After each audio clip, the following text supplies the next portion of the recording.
The Justice Department announced Wednesday it will no longer allow prosecutors to strike settlement agreements with big companies, directing them to make payouts to outside groups, ending an Obama-era practice that Republicans decried as a slush fund that padded the accounts of liberal interest groups.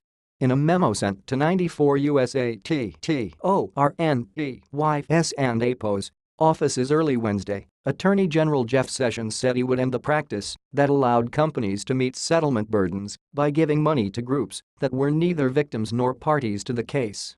Sessions said the money should, instead, go to the Treasury Department or victims. When the federal government settles a case against a corporate wrongdoer, any settlement funds should go first to the victims and then to the American people to bankroll third-party special interest groups or the political friends of whoever is in power, Sessions said in a statement. Conservatives have long fought the policy introduced under the Obama administration. Earlier this year, Republican lawmakers introduced legislation that would prohibit the Department of Justice from requiring defendants to donate money to outside groups after concerns that the settlements bypass congressional appropriations processes. This bill is oversight in action. Congress must not tolerate Justice Department political appointees using settlements to funnel money to their liberal friends, Chairman of the House Judiciary Committee Bob Goodlatte, of Virginia, who introduced the bill, said in a statement. This is also an institutional issue. Once direct victims have been compensated, deciding what to do with additional funds recovered from defendants becomes a policy question properly decided by elected representatives in Congress, not agency bureaucrats or prosecutors. Paul Larkin, a senior legal research fellow at the Federalist Society, described the practice as improper and unlawful.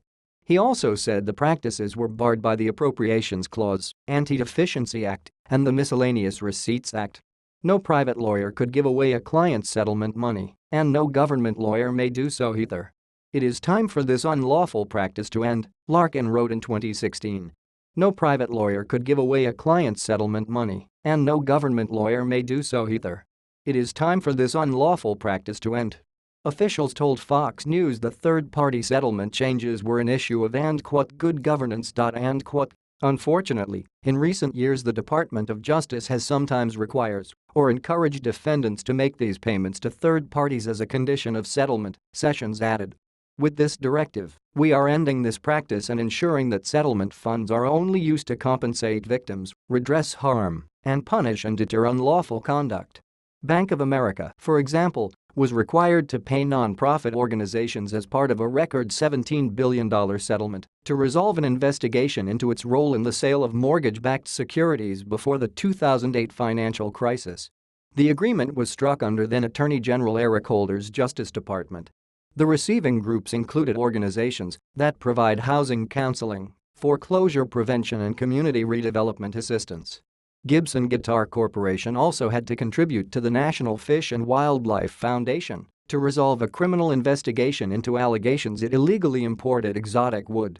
It and APOS it's hard to say what kind of cases could be impacted by the change and how. The new policy allows only for restitution to victims or payment that directly remedies the harm that is sought to be addressed. Fox News and APOS. Jake Gibson and Brooke Singman and the Associated Press contributed to this report.